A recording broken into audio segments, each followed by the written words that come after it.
Hello बच्चों, सभी को नमस्कार। आज का हमारा लेक्चर न्यूमेरिकल प्रॉब्लम बेस्ड है जो कूलॉम के नियम के ऊपर आधारित है। तो स्टार्ट करते हैं आज का लेक्चर जिसमें हम कुछ प्रॉब्लम सॉल्व करेंगे। तो देखिए पहली प्रॉब्लम क्या है, लास्ट वीडियो में हमने किया था उसी से रिलेटेड एक प्रॉब्लम हम सॉल्व करते हैं।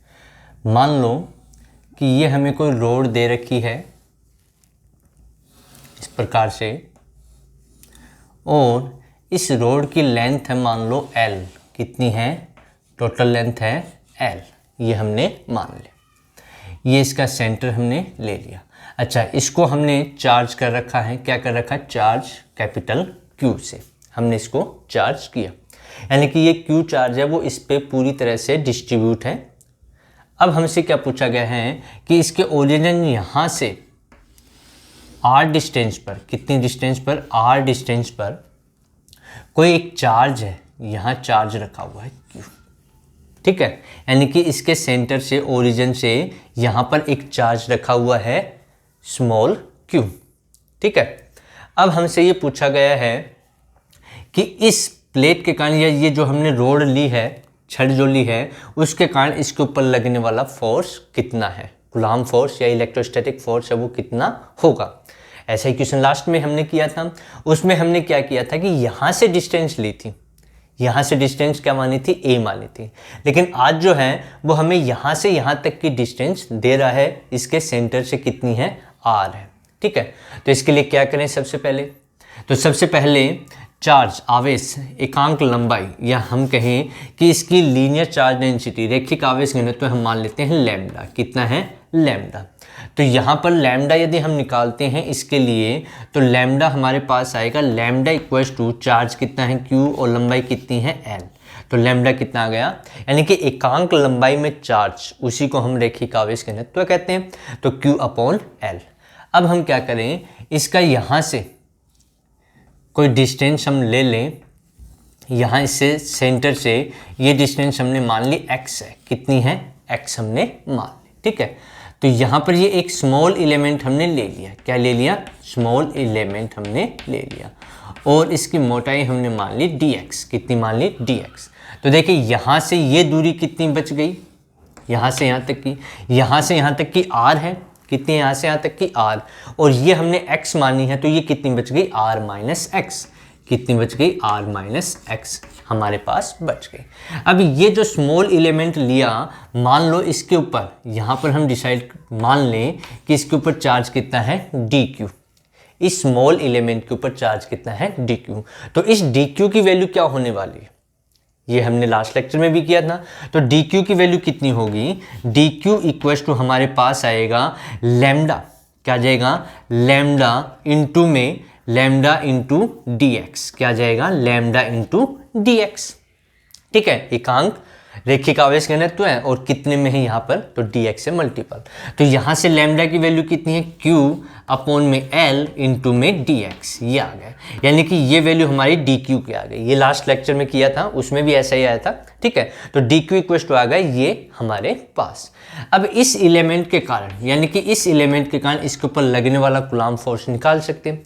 वो कितना आएगा? देखिए, मान लो इस स्मॉल एलिमेंट के कारण, यानी कि इस छोटे से भाग के कारण इसके ऊपर लगने वाला जो कूलॉम फोर्स है वो dF है, और ये सिस्टम हमने मान लिया वैक्यूम में है। तो इसको लिखा जा सकता है कि चार्ज कितना है? एक तो Q चार्ज है और एक इसके कारण कितना चार्ज है? dQ। तो कितना आएगा? Q इंटू dQ, और इन दोनों के बीच की, इसके और इसके बीच की दूरी कितनी बच गई? r minus x. कितनी बच गई? r minus x. तो आ जाएगा r माइनस एक्स का होल स्क्वायर, ये आ गया, ठीक है। यानी कि dF, इस छोटे से एलिमेंट के कारण इसके ऊपर लगने वाला कूलॉम बल ये आ गया। अब टोटल के कारण हमें निकालना है, तो उससे पहले हम यहाँ पर dq की वैल्यू रख सकते हैं, ये वाली, ठीक है। तो ये वैल्यू रखेंगे तो कितना आएगा? देखिए dF इक्वल टू आ जाएगा kq upon r minus x का होल स्क्वायर। ये ऐसे कैसे? dq की वैल्यू कितनी है? Capital Q upon L into dx। तो कितना आएगा? Capital Q upon L into dx, ये आ गया। ये इस छोटे से भाग के कारण, जो हमने छोटा सा पार्ट इसका लिया, उसके कारण इसके ऊपर लगने वाला फोर्स हमने निकाल लिया। अब हमें टोटल फोर्स निकालना है, तो इसका क्या कर दिया जाए, इंटीग्रल कर दें। क्या कर दें, इंटीग्रल। अब इंटीग्रल कहाँ से करेंगे, ये सेंटर है तो सेंटर से ये डिस्टेंस कितनी होगी, l/2, और ये डिस्टेंस भी कितनी होगी, l/2, क्योंकि टोटल डिस्टेंस कितनी है, l है। ठीक है, इधर वाली नेगेटिव में, इधर वाली पॉजिटिव में हम यूज कर लेंगे। तो लिमिट हो गई -l/2 से, -l/2 से कितनी हो गई, l/2 होगी। ठीक है, -l/2 से l/2 हो गई। तो ये वैल्यू यहाँ रख दें, इसका इंटीग्रल करना है, KQ/R-X का whole square into Q/L into में dx। अब देखिए KQ/QL ये सब क्या है, कांस्टेंट, इनको इंटीग्रल के बाहर ले लें तो हमारे पास f जो आएगा वो ये आएगा K small q capital Q upon में L, ये तो आ गया बाहर, अंदर बच गया -l/2 से l/2। ठीक है, और क्या बच गया, dx अपॉन में क्या आ गया, r-x का होल स्क्वायर, ये आ गया। अब इसका हमें क्या करना है, समाकलन करना है। क्या करना है, समाकलन। अब समाकलन हमें आता है तो इसको हम सॉल्व कर सकते हैं। तो क्या रिजल्ट हमें देखने को मिलेगा, देखिए। तो यहाँ से हमें इसका समाकलन करना है और हमारा रिजल्ट आ जाएगा। तो समाकलन करें तो देखिए क्या आएगा, f इक्वल्स टू हमारे पास बचेगा K small q capital Q upon में L, K small q capital Q upon में L, ये आ गया। ठीक है, इसका समाकलन क्या हो जाएगा, 1/r-x, क्या हो जाएगा, 1/r-x। तो ये आ जाएगा हमारे पास 1/r-x, ये आ गया। और लिमिट कहाँ से कहाँ तक है, -l/2 से l/2, तो -l/2 से +l/2, ये हो गया।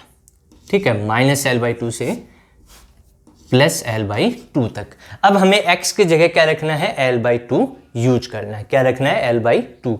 तो कितना आएगा, f इक्वल्स टू आ जाएगा हमारे पास K small q capital Q upon में L, और लिमिट रखेंगे, पहले ये वाली रखेंगे तो आएगा 1/r-l/2, ये आ गया।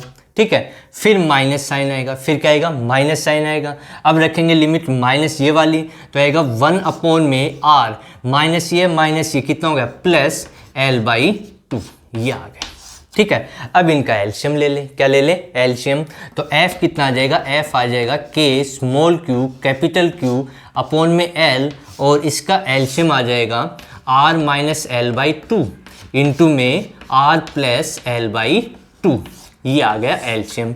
तो यहाँ से ये कैंसिल हो गया तो ये बच गया, तो कितना आ जाएगा, r+l/2, फिर माइनस साइन है, यहाँ से ये कैंसिल हो गया तो ये बच गया, तो ये आएगा r-l/2, ये आ गया। ठीक है, अब आगे इसको सोल्व करना है, और सोल्व करेंगे तो हमारे पास रिजल्ट आ जाएगा। तो क्या रिजल्ट आएगा, देखिए। तो फाइनली रिजल्ट क्या आएगा हमारा, ये हम चेक करते हैं यहाँ पर। तो बिल्कुल सिंपल तरीके से, आसानी से हम इसको सोल्व कर सकते हैं। तो f इक्वल्स टू कितना आएगा, K small q capital Q upon में L। ठीक है, ये देखिए, इसको माइनस, ये माइनस हो जाएगा, ये माइनस क्या हो जाएगा, प्लस हो जाएगा। तो ये आ जाएगा हमारे पास r+l/2, और इसको मल्टीपल कर लें तो ये -r, और ये हो जाएगा +l/2 अपॉन में ये हो गया a-b इंटू a+b। तो ये क्या आ जाएगा, r² -l² अपॉन 4, ये आ गया। ठीक है, a² -b²। अब यहाँ से सोल्व करेंगे तो ये r से r क्या हो जाएगा, कैंसिल हो जाएगा। ये l/2 + l/2 कितना हो जाएगा, l हो जाएगा। l/2 + l/2 कितना हो जाएगा, l। तो f हमारे पास कितना आएगा, K small q capital Q upon L into में आ जाएगा l अपॉन r² -l² की पावर 4। तो ये इससे क्या हो गया, कैंसिल। तो f कितना आ गया, f आ गया K small q capital Q upon r² -l² upon 4। तो ये इसका आंसर आ गया। यानी कि इसके कारण इसके ऊपर लगने वाला जो फोर्स है वो ये होगा, जब हमें डिस्टेंस कहाँ से, सेंटर से दे रखी हो। यदि यहाँ से दी थी तो इससे रिलेटेड लास्ट लेक्चर में हमने किया था। आज हमें सेंटर से, यहाँ से इसके मूल बिंदु से डिस्टेंस दे रखी है, तो उसके कारण लगने वाला फोर्स ये हमारे पास आ गया। तो बिल्कुल सिंपल तरीके से हमने इसको सॉल्व किया है, और यदि हम प्रैक्टिस करते हैं तो समझ में आने भी लगेगा और इजी भी हो जाएंगे। तो इसलिए प्यारे बच्चों प्रैक्टिस करते रहें, पढ़ते रहें, कंटिन्यूटी बनाए रखें, जिससे हमें और अच्छे से समझ में आए। अब देखिए आगे और क्वेश्चन क्या है, उसके बारे में भी हम यहाँ पर डिस्कशन करते हैं। हमें कुछ इस प्रकार का सिस्टम दिया हुआ है। क्या सिस्टम दिया हुआ है? देखिए, मान लो कि यहाँ पर इस प्रकार से यही प्रॉब्लम हमारी चल रही है, इस प्रकार से हमें दिया हुआ है। ठीक है, यहाँ 2 बॉल हमने अप्लाई कर दी, इसका मास m है, इसका मास भी कितना है m। ठीक है, स्ट्रिंग में टेंशन T है और ये एंगल हमें दे रखा है थीटा, और ये एंगल भी कितना है थीटा। इस स्ट्रिंग में भी टेंशन T है, लेंथ L है, लेंथ कितनी है L है, और इनके बीच की डिस्टेंस क्या है x। क्या मान ली हमने? ये डिस्टेंस, ये चार्ज Q है और ये चार्ज भी क्या है Q है, और इनके सेंटर टू सेंटर डिस्टेंस हमें कितनी दे रखी है x हमें दी हुई है। ठीक है, ये सिस्टम पहले बनाया गया कि ये इक्विलिब्रियम पोजीशन में, कौन सी पोजीशन में है? इक्विलिब्रियम, संतुलन की अवस्था में बने हुए हैं, यानी कि ऐसा ये सिस्टम बना हुआ है। ये एंगल थीटा है, टेंशन T है, लेंथ L है, चार्ज Q है, मास M है, और इनके बीच की डिस्टेंस x है। ये पहली कंडीशन है। ठीक है, अब वो क्या कह रहा है? अब वो कह रहा है कि इसमें जो आवेश है वो लीकेज हो रहे हैं। क्या हो रहे हैं? लीकेज। ठीक है, यानी कि लीकेज हो रहे हैं वो। ठीक है, अब क्या होगा? लीकेज होगा तो ये दोनों एक दूसरे की ओर गति करेंगे। क्या करेंगे? गति करेंगे, किसी वेलोसिटी, किसी वेग से, यानी कि ये इनकी जो आवेश की जो दर है वो घट रही है, ऐसा हम कह सकते हैं। ठीक है, कि समय के साथ साथ आवेश के मान में कमी हो रही है, लीकेज वो हो रहे हैं। तो ये एक दूसरे के पास आएंगे। क्या आएंगे? पास। अभी तो इक्विलिब्रियम पोजीशन में, और क्या आएंगे? थोड़ी देर बाद में जैसे लीकेज होंगे तो एक दूसरे के क्या आएंगे? पास में आएंगे। तो पास में आएंगे, मान लो वो v वेलोसिटी से आ रहे हैं। किस वेलोसिटी से आ रहे हैं? v वेग से वो आ रहे हैं। तो पूछा यह गया है कि v और x में क्या रिलेशन आएगा? किसमें? जब ये लीकेज होंगे तो ये एक दूसरे के पास आएंगे, तो पास आएंगे तो उस अवस्था में ये दूरी कम हो जाएगी, यानी कि x कम हो जाएगा। भाई जब पास आएंगे तो अभी दूरी x है, जैसे ये पास आएंगे तो दूरी कम होगी, और जैसे पास आएंगे तो इनमें वेग भी आएगा। तो वेग और इस दूरी में क्या रिलेशन है, क्या संबंध है, वो हमसे पूछा गया है। तो उसको हम कैसे सॉल्व करते हैं? देखिए, तो सबसे पहले हम इक्विलिब्रियम पोजीशन इसकी बना लें। क्या बना लें? Equilibrium position. तो मास इसका m है, तो इधर भार लगेगा mg। क्या लगेगा? mg। अच्छा, इधर आ जाएगा, इधर क्या आएगा? अभी हम ये एंगल थीटा है तो ये एंगल भी कितना होगा? थीटा हो जाएगा। कितना हो जाएगा? थीटा। ठीक है, तो इधर t का कंपोनेंट क्या आएगा? t cos theta. रेजुलेशन पढ़ा हुआ हमने, क्या पढ़ा है? रेजुलेशन। ठीक है, सदिशों का वियोजन। अच्छा, t का इधर कंपोनेंट क्या आ जाएगा? इधर कंपोनेंट आ जाएगा t साइन थीटा। ये आ जाएगा। ठीक है, यहाँ तक ये हमने मान लिया ओरिजिन पॉइंट, ओ बिंदु हमने मान लिया। अच्छा, ये आवेश इसके ऊपर बल लगाएगा, ये इसके ऊपर बल लगाएगा। ठीक है, यानी कि ये इसके ऊपर बल लगा रहा है, ये इसके ऊपर, दोनों बल परिमाण में बराबर होंगे और दिशा में विपरीत। ये हमने कूलॉम के नियम में पढ़ा था। तो ये इसके ऊपर बल लगा रहा है इस दिशा में, वो बल हमने मान लिया कितना है? F है। कितना है? F। तो F की वैल्यू हम यहाँ पर निकालते हैं, तो F हमारे पास कितना आएगा? F आएगा। देखिए, आवेश Q है, सिस्टम जो रखा हुआ वो निर्वात में, हम अभी निर्वात की या वायु की ही बात करें, मीडियम में जब आएगा वो हम बाद में करेंगे। ठीक है, तो दोनों निर्वात में हैं तो कांस्टेंट K आ गया। आवेश एक Q है और दूसरा भी Q है, और इनके बीच की डिस्टेंस कितनी है? x है, तो आ जाएगा x²। यानी कि इसके कारण इसके ऊपर फोर्स लगा F ये, और ऐसे इधर भी फोर्स लगेगा, वो भी F ही होगा। ठीक है, हम एक कंपोनेंट ले लें इधर वाला, इसको सोल्व कर लें तो वही रिजल्ट उसके ऊपर होगा। क्यों? क्योंकि ये इक्विलिब्रियम की कंडीशन में है, संतुलन की अवस्था में।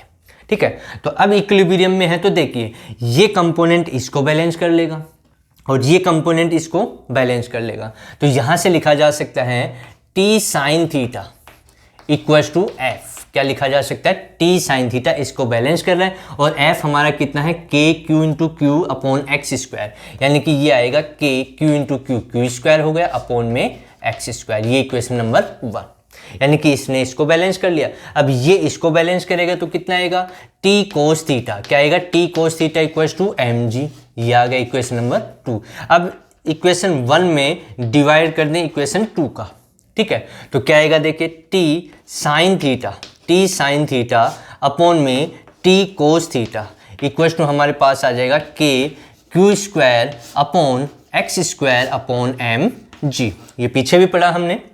अब देखिए एक्स स्क्वायर यहाँ जाएगा, t से t कैंसिल, साइन अपॉन कोस को क्या लिखा जा सकता है, टेन थीटा, क्या लिख सकते हैं, टेन थीटा। यह आ जाएगा k q square upon x square into m g. ये आ गया, ठीक है। अब हमें टेन थीटा चाहिए, क्या चाहिए, टेन थीटा। तो देखिए ये दूरी टोटल कितनी है, x है, तो यहाँ से यहाँ तक की दूरी कितनी हो जाएगी, x अपॉन 2 हो जाएगी, ठीक है। और ये अप्रोक्सीमेट जब थीटा बहुत कम हो, क्या हो, थीटा बहुत कम हो, तो ये इसके इक्वल यानी कि L हो जाएगी, अप्रोक्सीमेट क्या हो जाएगी, L, ठीक है। तो यहाँ पर देखिए ये आधार हो गया, ये लंब हो गया, ये क्या हो गया, आधार, और ये लंब हो गया। तो टेन थीटा कितना आएगा, टेन थीटा क्या होता है, टेन थीटा होता है लंब बटे आधार। लंब कितना है, x अपॉन 2, x अपॉन 2, और आधार कितना है, L। तो टेन थीटा कितना आ गया, टेन थीटा हमारे पास आ गया x अपॉन 2L। तो ये वैल्यू यहाँ रख दी जाए टेन थीटा की जगह, x हमने सॉरी टेन थीटा हमने निकाला x अपॉन 2L, ये वैल्यू यहाँ पुट करेंगे तो आएगा x upon 2L equal to k q square upon x square m g. ये आ गया। अब यहाँ से हम क्यू स्क्वायर की वैल्यू निकालेंगे, किसकी वैल्यू निकालेंगे, क्यू स्क्वायर की वैल्यू। तो क्या वैल्यू आएगी, मैं इधर सोल्व कर देता हूँ, तो ये इधर गुणा हो जाएगा, ठीक है। तो यहाँ से क्यू स्क्वायर हमारे पास क्या आएगा, देखिए यहाँ से आएगा क्यू स्क्वायर इक्वल टू, यानी कि ये डिवाइड में आ जाएगा और ये इधर मल्टीपल में, तो कितना हो जाएगा, x into x square, x की पावर 3, कितना हो गया, x की पावर 3 इंटू एम जी, कितना हो गया, x की power 3 into m g upon में 2L इंटू के, क्या आ जाएगा, 2L इंटू के। ये किसकी वैल्यू आ गई, क्यू स्क्वायर की आ गई, किसकी आ गई, क्यू स्क्वायर। यहाँ हमने क्यू स्क्वायर निकाला, क्यों, क्योंकि वो कह रहा है कि ये लीकेज हो रहा है, आवेश क्या हो रहा है, लीकेज हो रहा है, ठीक है। समय के साथ में जो उसकी दर है वो चेंज हो रही है, तो जैसे चेंज होगी तो वेलोसिटी आएगी। तो यानी कि क्यू का हम क्या कर दें, अवकलन कर दें, किसके सापेक्ष, समय के सापेक्ष, क्योंकि समय के सापेक्ष ही वो क्या हो रहा है, लीकेज हो रहा है। तो क्या रिजल्ट हमें देखने को मिलेगा, देखिए अब तो उसका डिफरेंशिएशन हम कर दें समय t के सापेक्ष, तो क्या हमारा रिजल्ट आएगा, देखिए। तो यहाँ से इसका अवकलन करेंगे समय के सापेक्ष, तो ये आएगा 2q dq upon dt equal to, यहाँ पर ये सभी कांस्टेंट हैं, वेरिएबल कौन है, x, क्योंकि x कम होगा तो x में चेंज आएगा, तो इसका डिफरेंशिएशन क्या हो जाएगा, 3x square dx upon dt, ये हो जाएगा समय के सापेक्ष। और बाकी क्या बच गया, mg अपॉन 2L इंटू के, ये आ गया, ठीक है। तो यहाँ से हम लिख सकते हैं dq अपॉन dt, या फिर ऐसे कहो कि यहाँ पर हम q की वैल्यू रख दें, किसकी वैल्यू रख दें, यहाँ से q की वैल्यू, ये वाली वैल्यू यहाँ से निकाल करके रखी जा सकती है। यहाँ से q की वैल्यू कितनी आएगी, देखिए ये आएगी x की पावर 3 mg अपॉन में 2L इंटू के, और इसकी पावर कितनी हो जाएगी, 1/2। ये वैल्यू यहाँ रख दें हम, ठीक है। तो कितना आएगा, देखिए 2 इंटू एक्स की पावर 3 mg अपॉन में 2L के की पावर 1/2 इंटू में क्या बच गया, dq upon dt equal to कितना आ गया, 3x स्क्वायर, और dx अपॉन dt क्या होता है, वेलोसिटी, वेग, v into m g upon 2L के, ये आ गया। अब हमें रिलेशन पूछा v और x में, किस में, v और x में। तो बाकी सभी वैल्यू कांस्टेंट है, उसको छोड़ दें, हमें v और x में रिलेशन निकालना है। तो यहाँ पर x की टर्म हम रख लें, बाकी को हम छोड़ देंगे, ठीक है। क्योंकि बाकी सभी वैल्यू देखिए, इसमें सभी वैल्यू क्या है, कांस्टेंट, और ये दर है, ये हमसे पूछ रहा था।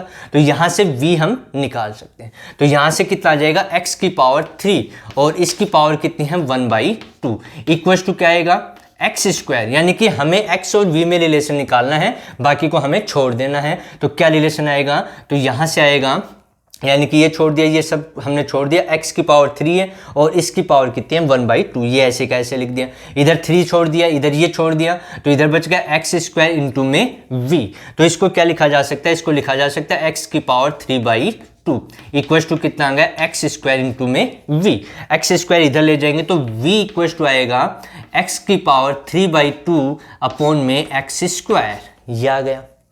ठीक है, तो यहां से v इक्वल टू आएगा हमारे पास x की पावर, चलो इधर लिख देता हूं मैं साइड में यहां पर, ताकि हमें अच्छे से दिखाई दे।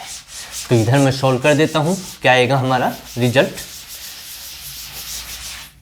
तो यहां से v इक्वल टू कितना हो जाएगा, v इक्वल टू x की पावर 3/2 और ये ऊपर जाएगा तो ये माइनस का हो जाएगा, तो ये आ जाएगा x की पावर 3/2 माइनस में 2, ये तो आएगा, ये ऊपर जाएगा तो माइनस में हो गया, ये भी x है और ये भी x है, तो क्या लिखा जाएगा x की पावर 3/2 माइनस में 2।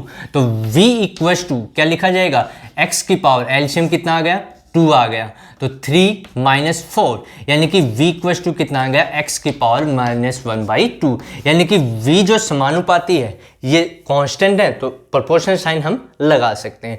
तो v x के ऊपर डिपेंड कर रहा है, किस प्रकार से, इस प्रकार से वो डिपेंड कर रहा है। तो ये इसका सॉल्यूशन था, जो हमसे क्या कह रहा था कि जब आवेश लीकेज हो रहा है और वो v वेलोसिटी से, v वेग से एक दूसरे के पास आ रहे हैं, तो डिस्टेंस, इनके बीच की दूरी और जो वेग है उसमें क्या रिलेशन है, उसमें ये रिलेशन है, यानी कि जो v है v is proportional to 1/x की पावर 1/2, नीचे लेके आएंगे प्लस का, यानी कि v इज प्रोपोर्शनल टू क्या लिखा जा सकता है n√x, ये हमारा आंसर है इसका।